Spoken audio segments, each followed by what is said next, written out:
Hello, Sonal Seth.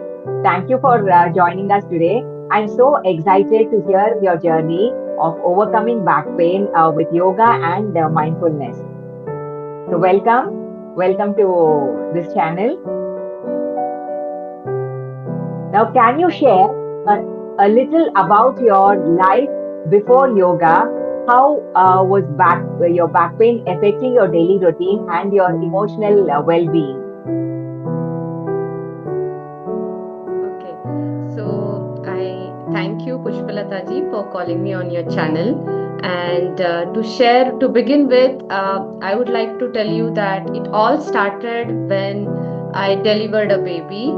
And it was really difficult because the back pain was so intense. I couldn't carry the baby and I couldn't sit for long hours for feeding. So that was my before, okay, like if I take before yoga. And then it was like 7 years I went through it. Playing with the child was so difficult for me, and just sitting also was very painful. To have interaction with a kid, we need to sit and play with them. So that basic thing which everybody feels, it's very easy, but that was so hard for me.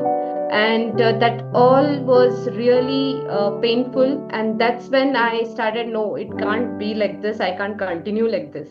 And that's when I started exploring on Google, on all sorts, wherever I just went on exploring. And that's when I joined one of my sir's yoga class, and where I was not very sure that I was able to do yoga or anything.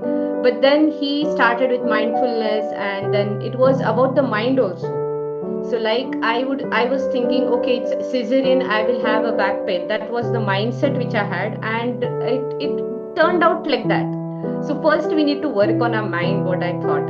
And when I started working on my mind, and that's when the slowly the different doors start opening up in front of me. And that's when I joined his yoga class. Then he gave me some more ideas, so some more people I got connected with. And that's when I joined yoga teacher training course, where I learned a lot about yoga, that yoga is not just about healing your pains or anything, it's much beyond that. So that's when I joined, and then I took up a project as back pain. Still I was not so happy with my pain relief or anything. Then I understand deeper and deeper about what asanas are, and what are the anatomical aspects of the asanas, where I learned different workshops. And then I realized the exact asanas which will really help me to overcome it. And now I can practice it, manage it, even if I go through any difficult situations. Like sometimes it's unavoidable and the pain comes back, I know how to manage it. So that's what I felt, that it really changed my life, practicing every day consistently. And it's helping me along the way, and life gets better and better every day. So yes, so I could do That, my hobbies, that's like really dance, which wonderful. I was just couldn't think of. Oh, Yeah, so it's that really great that that has changed a lot. okay. So you did a lot of research, learned a lot, and really did work hard to overcome it. That's really nice hearing. So that is really wonderful. So what are some of your toughest challenges you faced because of your back pain?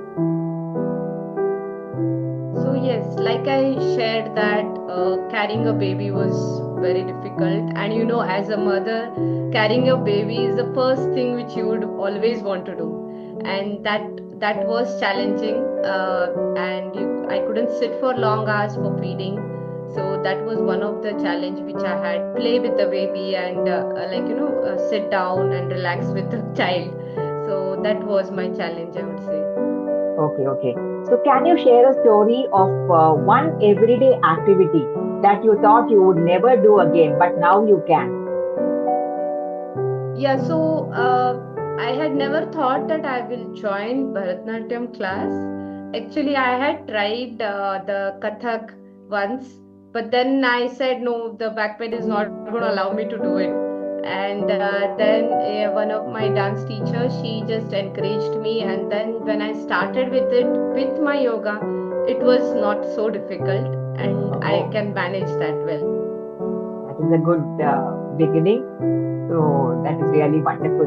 And it gives hope to many people also because most of Exactly. the time we all put back our hobbies, our interests, all because of the fear that we have to suffer after doing what we love. So that is a real transformation.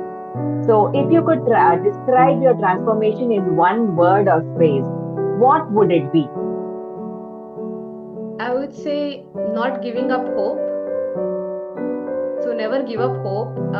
Nothing is impossible, and age is just a number. That would I would say. Yes, that is true. It all depends on how we feel about Mindset. ourselves. Yes. It's all about And mindset. yes, exactly. And faith. Was it a curse or was it a teacher or something else? How do you feel about back pain now at this moment? So it was a teacher, I would say. It turned my routine, which I wouldn't have chosen if I had no back pain, I would say. Yes. Yeah. So sometimes, they come as blessings do come as disguise, even some as pain too. Pain also. Yeah. Pain also Yes. teaches you a lot, actually. Yes. That's really nice. And what daily habits or practices are now part of your life that keep you keep you strong? Yes. So every day it's a routine that I have to practice yoga every day. So even if I miss it, I make sure I do all the stretches, even when I'm on the bed itself or while I'm sleeping. So that would be few changes which I would not miss doing it. Uh, so consistency and discipline is what you are practicing Yes. on a day-to-day basis. Very good.